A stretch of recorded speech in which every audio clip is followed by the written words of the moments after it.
আমন্ত্রণ চ্যানেল 24 এর সকাল 9টার খবরে আপনাদের সাথে আছি আমি সোহেলি চাকমা। কেপ ভার্দের বিপক্ষে ম্যাচ খেলতে মায়ামিতে লিওনেল মেসির আর্জেন্টিনা। সেখানে সমর্থকরা নেচে গিয়ে আলবিসেলেস্তেদের অভিবাদন জানিয়েছেন। ছিল নিরাপত্তার ব্যাপক কড়াকড়ি। যুক্তরাষ্ট্র থেকে রেজওয়ানুজ্জামানের রিপোর্ট। হোটেলের নাম দ্য ডালমার। মায়ামির ফোর্ট লডারেলের এই হোটেলেই আগামী 3 দিন আর্জেন্টিনা দলের বাস। ক্যানসাস থেকে আসা আলবিসেলেস্তেদের বরণ করে নিতে কয়েকশো সমর্থক ভিড় করেছে হোটেলের সামনে। ঘন্টার পর ঘন্টা অপেক্ষা তাদের। দীর্ঘ অপেক্ষার পর এলো সেই কাঙ্ক্ষিত সময়। নিরাপত্তার কড়াকড়িতে এলো মেসি, মার্তিনেজ, আলভারেজের আর্জেন্টিনার বাস। বৃদ্ধ থেকে তরুণ, নারী, পুরুষ, শিশু সবাই ছিল সেই তালিকায়। দূর থেকে দেখে মন ভরেছে, কাছ থেকে দেখা আর অটোগ্রাফ নেয়ার ইচ্ছা থাকলেও তা পূরণ হয়নি। তবে ঠিকই নেচে গিয়ে উদযাপন করেছেন সমর্থকরা সববারের মতো। Yeah, I know it's difficult, but I will try, and I will see the match on Friday. So maybe on Friday I will be lucky. I think Argentina could win this 2-1 or 3-1. It'll be a hard game, but they'll win. They'll win. I'll make sure they win. It's 2-2. Messi scores 119th minute. I'm telling you, Argentina's exploding. I'm in Argentina when that's happening. I'm going crazy. বৃহস্পতিবার মেসির inter মায়ামিতে অনুশীলন করবে Argentina দল, আর শনিবার ভোরে Cape Verde match. বিশ্বকাপের সবচেয়ে আলোচিত দল আর্জেন্টিনা। তাই তো আর্জেন্টিনা দল যেখানেই যায় সেখানেই কিন্তু সমর্থক আর নিরাপত্তা দুটোরই কড়াকড়ি এবং বাড়াবাড়ি। আজকেও মায়ামিতে আমরা তাই দেখলাম, এই ডালমার হোটেলের সামনে, যেখানে আর্জেন্টিনা দল এসছে ক্যানসাস থেকে রাউন্ড অফ 32 ম্যাচ খেলতে। রেজওয়ানুজ্জামান, চ্যানেল 24, মায়ামি, যুক্তরাষ্ট্র। শেষ 16 নিশ্চিত করার পরদিনই অনুশীলনে ফিরল ব্রাজিল। নরওয়ে ম্যাচের আগে দুশ্চিন্তার নাম ইনজুরি। মিডফিল্ডার লুকাস পাকেতার ছিটকে যাওয়ায় কে হবেন তার বদলি, আর কেমনই বা হবে সেলেসাওদের কৌশল, তা নিয়ে চলছে বিস্তর আলোচনা। জাপান ম্যাচের ধকলের 24 ঘন্টাও কাটেনি, ফের অনুশীলনে টিম ব্রাজিল। ফুটবলারদের ফুরফুরে রাখতে তার আগে 2 ঘন্টা ছুটি দিয়েছিলেন কার্লো আনচেলত্তি। কিন্তু খুব একটা স্বস্তিতে নেই সেলেসাও হেডমাস্টার। আগেই ছিটকে গেছেন রাফিনিয়া, তার উপর শেষ ম্যাচে ইনজুরি নিয়ে মাঠ ছেড়েছেন ক্যাসেমিরো ও লুকাস পাকেতা। নরওয়ের বিপক্ষে ক্যাসেমিরোকে পাওয়ার সম্ভাবনা থাকলেও অনেকটাই নিশ্চিত পাকেতার ছিটকে যাওয়া, যদিও এখনও চূড়ান্ত কিছু জানায়নি সিবিএফ। শেষ পর্যন্ত পাকেতাকে না পেলে কে হতে পারেন মিডফিল্ডে ক্যাসেমিরো ও গুইমারাজের পার্টনার? ব্রাজিলিয়ান গণমাধ্যম গ্লোবো স্পোর্তের মতে সেই প্রশ্নের উত্তর হতে পারেন বোতাফোগো ফুটবলার দানিলো সান্তোস। পাকেতার মতো তিনিও খেলেন বাঁ পায়ে আর একই পজিশনে।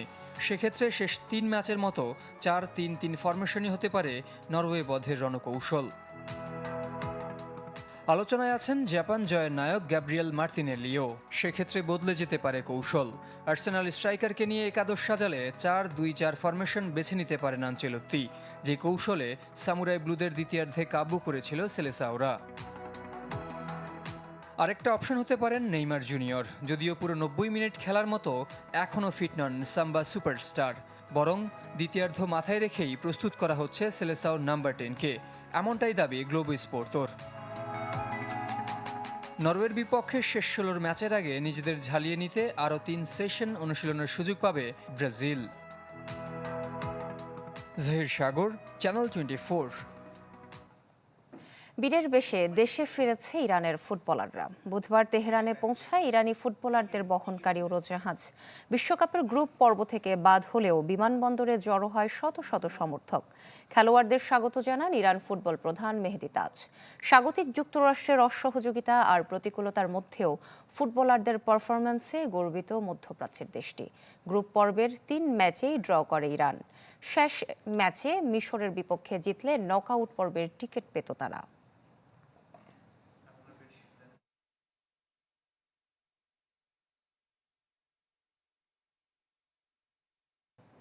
অভিন্ন প্রশ্নপত্রে দেশজুড়ে আজ শুরু এইচএসসি ও সমমান পরীক্ষা। এবার অংশ নিচ্ছে 12,70,583 পরীক্ষার্থী।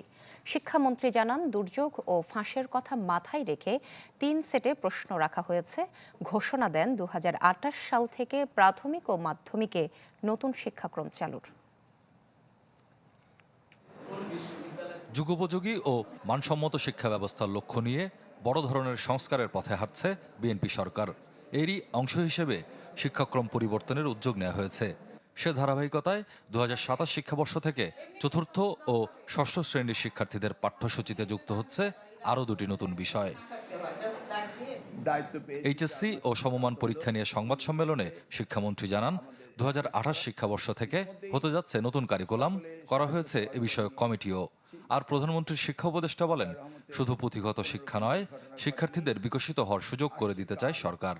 2028 থেকে আমরা নতুন কারিকুলামে যাচ্ছি এবং এটাকে আমরা যুগ উপযোগী করব।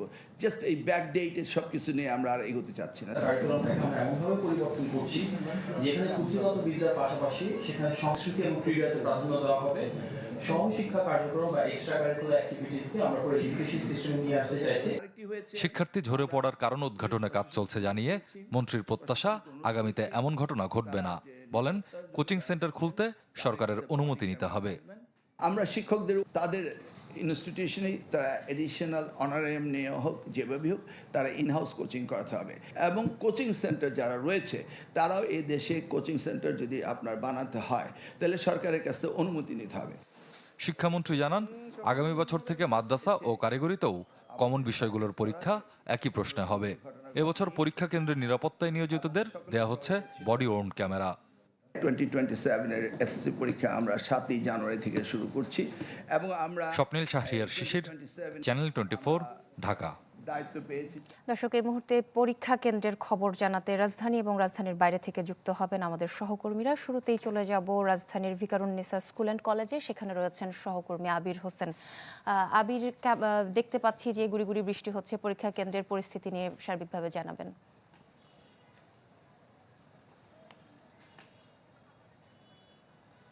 সোহেল, যেমন আপনি বললেন যে আসলে গুড়ি গুড়ি বৃষ্টি হচ্ছে, আজকে থেকে বিএনপি সরকারের আমলের প্রথমবারের মতো এসএসসি পরীক্ষা অনুষ্ঠিত হচ্ছে। তবে প্রথম পরীক্ষায় যেন কিছুটা ভোগান্তিতে পড়তে হচ্ছে পরীক্ষার্থী এবং অভিভাবকদের। যেমনটি আপনি বললেন যে সকাল থেকে আমরা দেখতে পাচ্ছি এখানে কিন্তু গুড়ি গুড়ি বৃষ্টি হচ্ছে, এখন কিছুটা মাঝারি রকমের বৃষ্টি হচ্ছে। তো আজকে বাংলার প্রথম পত্রের মধ্য দিয়ে এসএসসি যে 2026 সালে পরীক্ষা সেটি কিন্তু অনুষ্ঠিত হবে এবং পরীক্ষা শুরু হওয়ার কথা রয়েছে সকাল 10টা থেকে। সকাল 10টা থেকে 1টা পর্যন্ত পরীক্ষা অনুষ্ঠিত হবে। যেহেতু এখনো অনেকটা সময় আছে, আমরা দেখতে পাচ্ছি যে পরীক্ষার্থী রয়েছে তারা শেষ সময়ের যে প্রস্তুতি সেটি একটু সেরে নিচ্ছে এবং যারা অভিভাবক রয়েছে, যারা পরীক্ষার্থী রয়েছে তাদের সাথে আমরা কথা বলেছি। তারা যেটি জানিয়েছে সেটি হলো, এবার যেহেতু এইচএসসি পরীক্ষা সম্পূর্ণ পুরো বাংলাদেশে যে 9টি সাধারণ শিক্ষা বোর্ড রয়েছে সেই 9টি সাধারণ শিক্ষা বোর্ডে অভিন্ন প্রশ্নপত্র হবে, মানে পুরো বাংলাদেশে একই প্রশ্নপত্রে পরীক্ষা নেওয়া হবে। ফলে এই দিক থেকে তারা ইতিবাচক বলছে। তারা বলছে এই যে এক প্রশ্নে পরীক্ষা হবে, এর ফলে আগে যে বৈষম্য হতো সেটা কিন্তু অনেকটাই কমে যাবে। এবং এবার এইচএসসি পরীক্ষা যদি পরীক্ষার্থীর সংখ্যা বলি, এবার কিন্তু 12,70,583 জন পরীক্ষার্থী অংশ নিচ্ছে এবং গতবারের থেকে যেটা প্রায় 20,000-এর মতো বেশি এবং এবারের পরীক্ষা কেন্দ্র কিন্তু 2,000-এর থেকে কিছুটা বেশি। এবং মোট যদি ঝুঁকিপূর্ণ কেন্দ্রের কথা বলি, এই এইচএসসি পরীক্ষাকে কেন্দ্র করে কিন্তু 145টি ঝুঁকিপূর্ণ কেন্দ্রের কথা বলা হয়েছে এবং তার মধ্যে 40টি কিন্তু সর্বোচ্চ কিন্তু ঢাকায়। এবং যারা শিক্ষা সমন্বয় বোর্ডের কর্মকর্তা রয়েছে, যারা পুরো এইচএসসি পরীক্ষা মনিটরিং করে, তারা যেটি জানিয়েছে এইচএসসি পরীক্ষায় প্রশ্ন ফাঁসের কোনো সুযোগ নেই, নিরাপত্তা ব্যবস্থা জোরদার করা হয়েছে এবং প্রতিটি কেন্দ্রে কিন্তু সিসি ক্যামেরার ব্যবস্থা করা হয়েছে। যদি কোনো ধরনের অনাকাঙ্ক্ষিত ঘটনা ঘটে, প্রশ্ন ফাঁসের মতো ঘটনা ঘটে, তবে শিক্ষা সমন্বয় বোর্ডের যে কর্মকর্তা যিনি সভাপতি রয়েছেন তিনি জানিয়েছেন যে তাহলে হয়তো পুরো বাংলাদেশেই সেই পরীক্ষাটি পিছিয়ে ফেলা হবে। এবং যে লিখিত পরীক্ষা, এইচএসসি পরীক্ষার যে লিখিত পরীক্ষা সেটি কিন্তু 2 জুলাই থেকে 8 আগস্ট পর্যন্ত হবে এবং 15 আগস্টের ভিতরে পরীক্ষা শেষ হওয়ার কথা রয়েছে। তো সামগ্রিকভাবে এখন পর্যন্ত যে চিত্র, আমি এখন আছি Viqarunnisa Noon school and college, যেটি ঢাকার বেইলি রোডে অবস্থিত। সেখানে শিক্ষার্থীরা কিন্তু পরীক্ষা যদিও 10টায়, ঢাকা শহরের ব্যস্ততা থাকে, যানজট থাকে, সেটি মাথায় রেখে কিন্তু আমরা দেখেছি সকাল 7:30টার পর থেকেই কিন্তু এখানে আসতে শুরু করেছে। তো যেহেতু আধা ঘন্টা আগেই কেন্দ্রে প্রবেশ করতে হবে, ফলে শিক্ষার্থীরা কিন্তু অনেক আগে থেকেই এখানে প্রবেশ করছে। তো সবকিছু বিবেচনা করলে সোহেলি এখন পর্যন্ত সবকিছু স্বাভাবিক রয়েছে এবং শিক্ষার্থীরা হয়তো কিছুক্ষণের মধ্যেই কেন্দ্রে প্রবেশ করবে। জি আবির, ধন্যবাদ আপনাকে। এই মুহূর্তে বরিশালের দিকে একটু যেতে চাই। কাউসার হোসেন রানা, জানাবেন যে সেখানকার পরীক্ষা কেন্দ্রের পরিস্থিতি কেমন?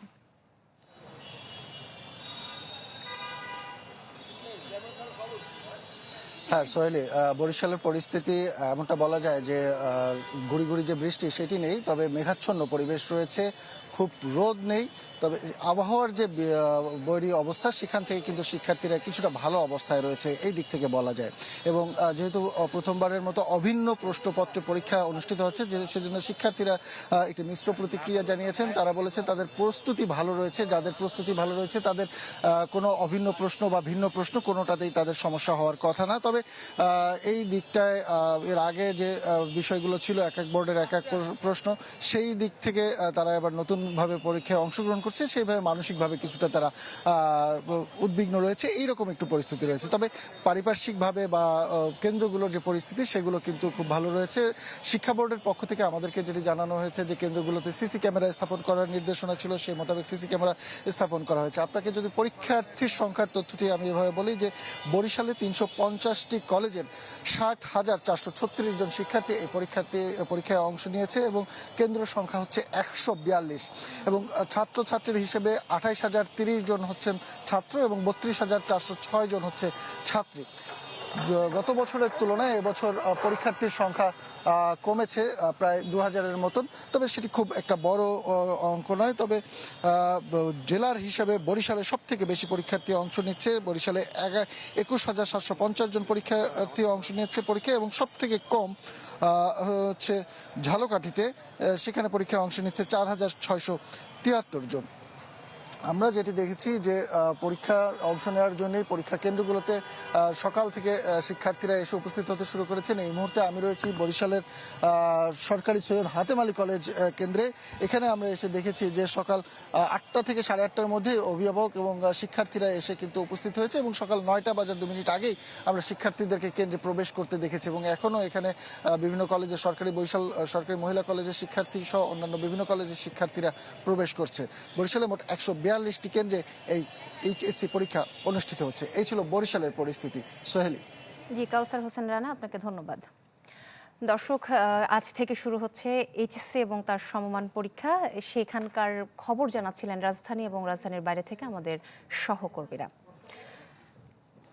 ধারালো অস্ত্রের আঘাতে রাজধানীর আদাবরে খুন হয়েছেন আবুল বাশার নামে স্থানীয় এক বিএনপি নেতা। গুরুতর আহত অবস্থায় হাসপাতালে ভর্তি সাদ্দাম নামে একজন। গতরাতে নবোদয় হাউজিং এলাকায় এই ঘটনা ঘটে। পুলিশ জানায় ব্রাজিল জাপানের ম্যাচ দেখা নিয়ে বিরোধে এই হত্যাকাণ্ড। রাজধানীর আদাবরের নবোদয় হাউজিং এলাকা। সিসিটিভি ফুটেজে মাটিতে লুটিয়ে পড়তে দেখা যাচ্ছে বিএনপি নেতা মোহাম্মদ আবুল বাশারকে। ধারালো অস্ত্রের আঘাতে গুরুতর আহত হন তিনি। উদ্ধার করে ঢাকা মেডিকেলে নিলেও বাঁচানো যায়নি তাকে, প্রাণ হারান চিকিৎসাধীন অবস্থায়। দোকানের সামনে সাদ্দাম দৌড় দিয়ে গেছিল, আর বাসায় আমার দৌড় দিয়ে ধরছে ভাই, আমার বাসায় তো পাশের দোকানে মুদি দোকানের সামনে বাসা তো অনেক করছে, আমার ধরছে ধরে ঢুকে পড়েছে, ভিডিও আছে আমার মায়ারে রাখছে আমার ফুলার ট্যাঙ্গের তলে রাখকে হেরা 6-7 জনে উবাইছে পারাইছে বাদে সবাই কইছে কয় চলালা করে দে হেরার মতন হেরা বায়া দিছে, আল্লাহ আসেন হইরে নিছে। ঘটনার শুরু 29 জুন বিশ্বকাপে ব্রাজিল জাপানের ম্যাচের সময় ভুবুজেলা বাজানো নিয়ে। এ নিয়ে কয়েক কিশোরের সাথে স্থানীয় বিএনপি নেতা হাবিবুর রহমানের বিরোধ হাতাহাতি পর্যন্ত গড়ায়। বুধবার রাতে ডি ব্লকের 1 নম্বর সড়কে সালিশি বৈঠকের এক পর্যায়ে বাধে সংঘর্ষ। ধারালো অস্ত্র নিয়ে হাবিবুর রহমানের পক্ষের সাদ্দাম ও বাশারের ওপর হামলা চালায় কয়েকজন। এলাকার মানুষের ডিস্টার্ব হচ্ছে, আমার মামা না করছে যাতে তোমরা ডোল বাজায়ও না, এটার জন্যই ওই ফোন দিয়া পোলাপান নিয়ে আসছে, ওনারও কুবাইয়া দিবে আমাদেরকেও কুবাইয়া দিবে। মানে আমরা দুইজনে একসাথে ওরে ধরতেছে দেখে আমি আবার ওরে ধরে ফেলাইছি ওটারে, পরে ওদের সাথে তো অস্ত্র, ওরা আমার তো ওই জায়গায় ইচ্ছা মতে পায়ের অবস্থা একদম খারাপ। জড়িতদের ধরতে অভিযানের কথা জানান আদাবর থানার ওসি। হাতাহাতির বিষয় নিয়ে আবার আজকে সন্ধ্যার পরে অপমীমাংসা সমঝোতার জন্য তারা বসছিল, ওখানে আবার তর্ক বিতর্কের এক পর্যায়ে এটা ঘটে। কাজ করতেছে, আমরা অভিযানে নামছি, কাজ করতে ওই ওদের পক্ষ থেকে এখন পর্যন্ত কি অভিযোগ নিয়ে আসে না। স্থানীয়দের দাবি নবোদয় হাউজিং ইউনিটের সাধারণ সম্পাদক আবুল বাশারের খুনে অভিযুক্তরা কিশোর গ্যাংয়ের সদস্য। ইমতিয়াজ মাহমুদ, চ্যানেল 24, ঢাকা। কক্সবাজারের মহেশখালী শাপলাপুর সংরক্ষিত বনভূমির ভেতর চলাচলের রাস্তাটি পাকা করতে চায় এলজিডি। এর মধ্যে কাজও শুরু করেছে তারা, কিন্তু তাতে আপত্তি জানায় বন বিভাগ। তাদের দাবি, সংরক্ষিত বনে পাকা রাস্তা নির্মাণ করলে হুমকির মুখে পড়বে বন্য প্রাণী ও বনজ সম্পদ। আজিম নিহাদের রিপোর্ট।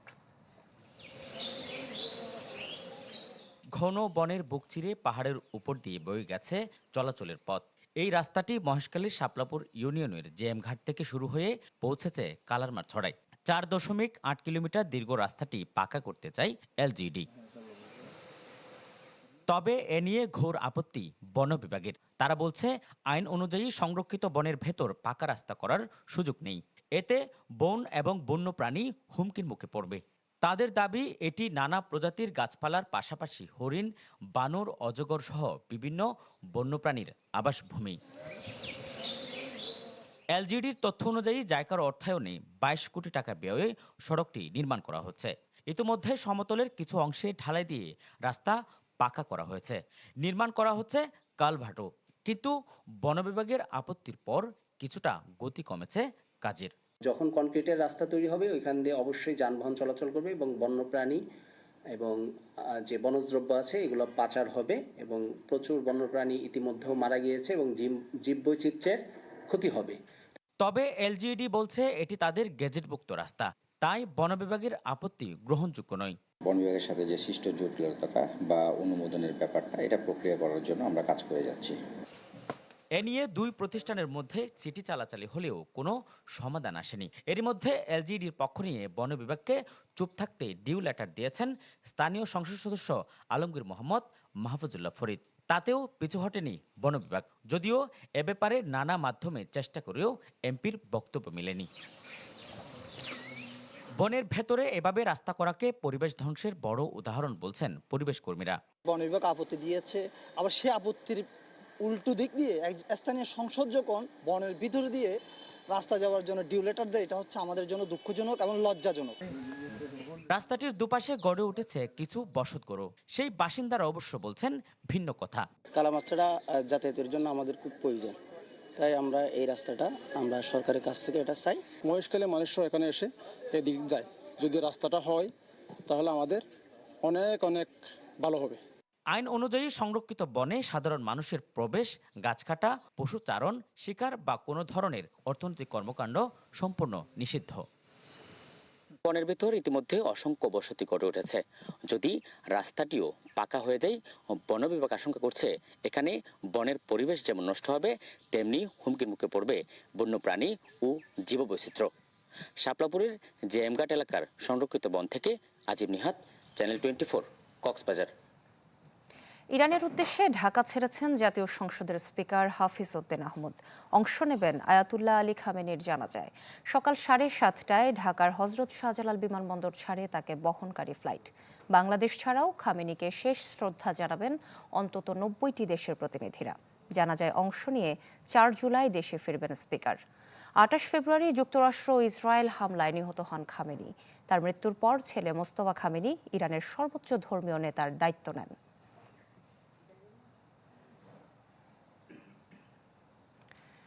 বিচার বিভাগ আইনজীবী ও সাংবাদিক সহ অংশীজনদের সম্মিলিত প্রচেষ্টা ও আন্তরিক অংশগ্রহণ নিশ্চিত করা গেলে ন্যায় বিচার প্রাপ্তি সহজ হবে বলে মনে করেন রাষ্ট্রপতি মোহাম্মদ শাহাবুদ্দিন। বঙ্গভবনে ল রিপোর্টার্স ফোরামের বিদায়ী কমিটির সাথে সৌজন্য সাক্ষাতে তিনি বলেন, বর্তমান সরকার সংবিধানের আলোকে আইনের শাসন, মানবাধিকার এবং সুশাসন প্রতিষ্ঠাকে সর্বোচ্চ গুরুত্ব দিচ্ছে।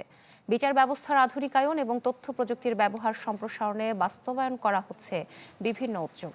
অপতথ্য ও সামাজিক যোগাযোগ মাধ্যমে মিথ্যাচারের চ্যালেঞ্জ মোকাবিলায় সতর্ক থাকার তাগিদ দেন রাষ্ট্রপতি।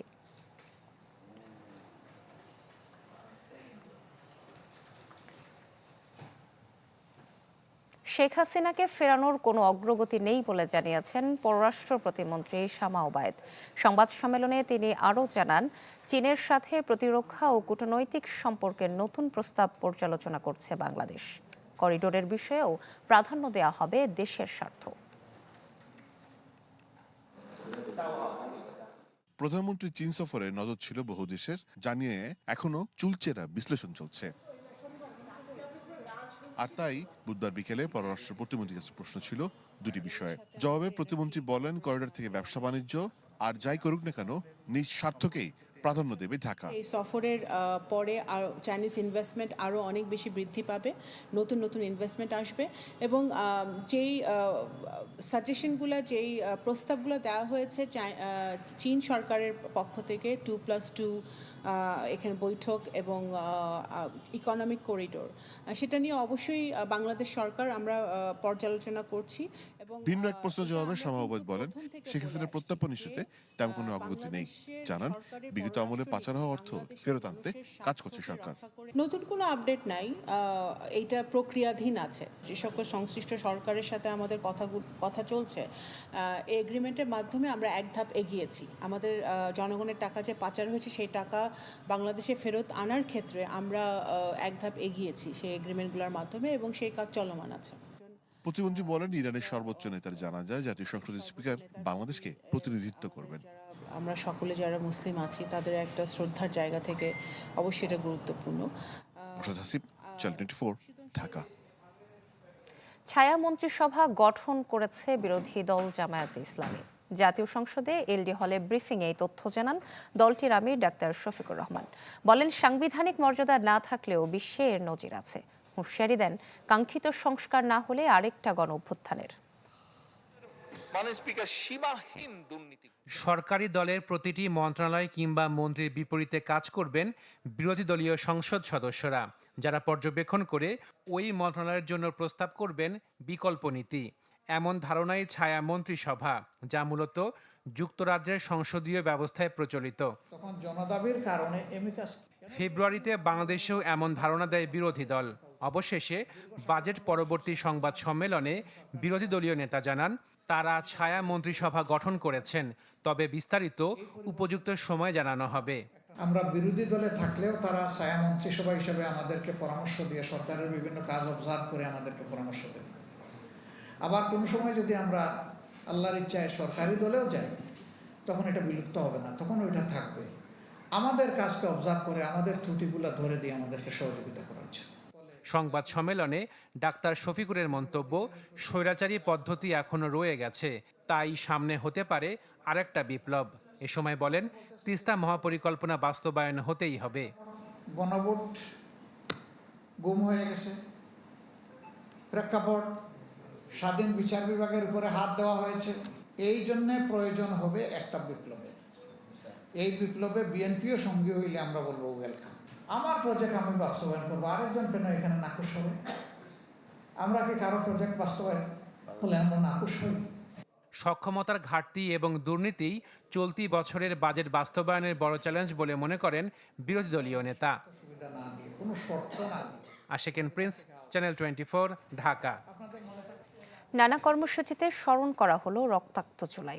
গণঅভ্যুত্থানের দ্বিতীয় বছরে শহীদদের প্রতি শ্রদ্ধা জানিয়েছে এনসিপি। দলটির আহ্বায়ক নাহিদ ইসলাম বলেন, সরকারকে প্রমাণ করতে হবে তারা জুলাইয়ের পক্ষে। জুলাই হত্যায় শেখ হাসিনা সহ জড়িতদের বিচার নিশ্চিতের দাবিও জানায় গণঅভ্যুত্থানের জন্ম নেয়া দলটি।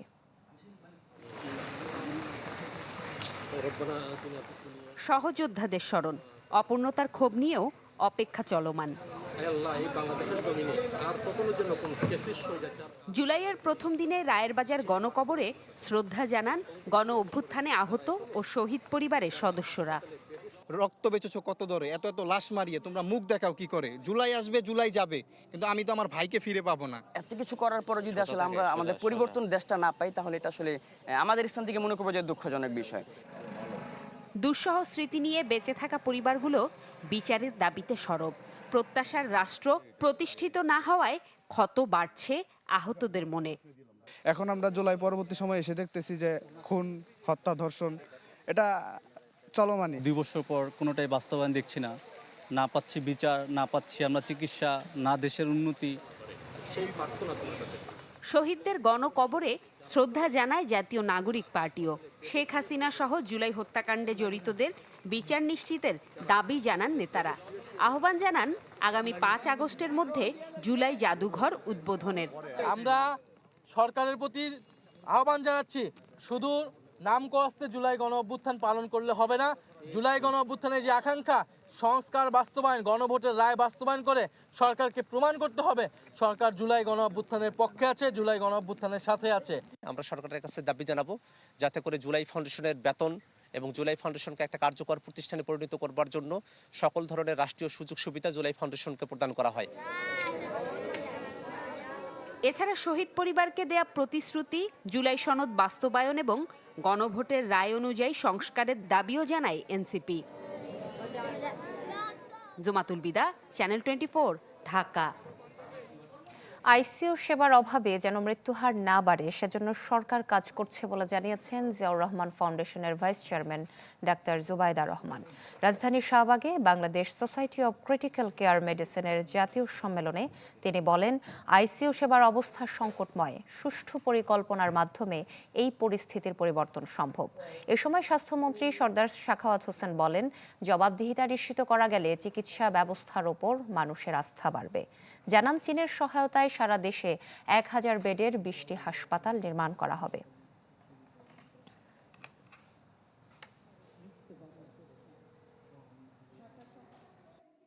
নবজাতক শিশু, অন্তঃসত্ত্বা মা, নিউমোনিয়া বা স্ট্রোকে আক্রান্ত বয়োবৃদ্ধ অথবা সড়ক দুর্ঘটনায় আহত তরুণ সকলেই ক্রিটিক্যাল কেয়ারের অভাবে শীঘ্রই মৃত্যুর কোলে ঢলে পড়ছে। কিন্তু নিঃসন্দেহে পরিস্থিতির পরিবর্তন সম্ভব। আমরা সংকল্প গ্রহণ করলে আর কোনো দেশবাসী তার গুরুতর শারীরিক অবস্থার সময় বিনা চিকিৎসায় মৃত্যুবরণ করবে না। ঢাকা ওয়াশিংটন সম্পর্ক আরও জোরদার হবে বলে জানিয়েছেন যুক্তরাষ্ট্রের রাষ্ট্রদূত ব্রেন্টি ক্রিস্টেনসেন। দেশটির 250তম স্বাধীনতা দিবস উপলক্ষে চট্টগ্রামে চ্যানেল 24-কে দেয়া বিশেষ সাক্ষাৎকারে এই আশা প্রকাশ করেন তিনি। জানান, গুরুত্ব বিবেচনায় সপ্তাহব্যাপী কর্মসূচি বন্দরনগরী থেকে শুরু হবে।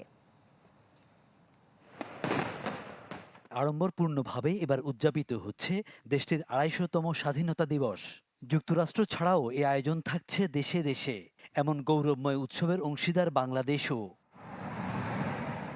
স্বর্ণোজ্জ্বল এই অধ্যায়কে ঘিরে একগুচ্ছ উদ্যোগ নিয়েছে মার্কিন দূতাবাস। ঘোষণা করেছে আমেরিকা সপ্তাহ 2026, যার সূচনা পর্বটি ছিল দেশের অন্যতম গুরুত্বপূর্ণ শহর বন্দরনগরী চট্টগ্রামে। কর্মসূচির মধ্যে চট্টগ্রামে ছিল ফ্রিডম 250 কনসার্ট, যা নিয়ে বিশেষ সাক্ষাৎকারে মার্কিন রাষ্ট্রদূত কথা বলেছেন চ্যানেল 24-এর সাথে। জানান, দুই দেশের সম্পর্ক জোরদার এবং গভীর হৃদ্যতার কথা। I want to continue as ambassador to grow the partnership between Bangladesh and the United States. I want to expand the areas and we're working, and Chittagong is the city of business. Commercial diplomacy is very important to my efforts, so getting down here and engaging with your business community is very important. দীর্ঘ 8 বছরের সংগ্রাম যুদ্ধ শেষে উপনিবেশ মুক্ত হয়ে স্বাধীনতার স্বাদ পেয়েছিল আমেরিকানরা, যাদের রয়েছে ঐতিহ্য আর সংস্কৃতির সমৃদ্ধ ইতিহাস। বাংলাদেশের মানুষের কাছে যা তুলে ধরা হচ্ছে এই আয়োজনে, জানান রাষ্ট্রদূত। বলেন, এর মাধ্যমে উপকৃত হবে বাংলাদেশও। Our story, our history help inspire people, but we're also sharing stories about innovation, about the future, about opportunity. And I hope that the Bangladeshis who participate will take away from that some inspiration to build their own skills and further develop their own country, collaborate more with us, build that stronger partnership. That's really the crux of my job as the ambassador. আগামীতে বাংলাদেশ ও যুক্তরাষ্ট্রের ঘনিষ্ঠতা আরও বৃদ্ধির আশাও প্রকাশ করেন যুক্তরাষ্ট্রের রাষ্ট্রদূত। পর্যায়ক্রমে স্বাধীনতা দিবসের এই আয়োজন হবে ঢাকা, সিলেট এবং রাজশাহীতেও। ফখরুল ইসলাম, চ্যানেল 24, চট্টগ্রাম। বালুমহালের নিয়ন্ত্রণ নিয়ে নাটোরের লালপুর সহ পদ্মার চরে বেড়েছে সশস্ত্র গ্রুপের দৌরাত্ম্য। প্রকাশ্যে ঘুরে বেড়াচ্ছে বন্দুক নিয়ে। এতে আতঙ্কে চরাঞ্চলের মানুষ। আধিপত্যের দ্বন্দ্বে গেল 9 মাসে প্রাণ ঝরেছে 8 জনের। বিস্তীর্ণ পদ্মার চরাঞ্চল একসময় কৃষি আর মাছ ধরাই ছিল এখানকার মানুষের প্রধান জীবিকা। কিন্তু শান্ত এই জনপদ জুড়ে এখন ত্রাসের রাজত্ব। এটা নাটোরের লালপুর সহ পদ্মার বিস্তীর্ণ চরাঞ্চল।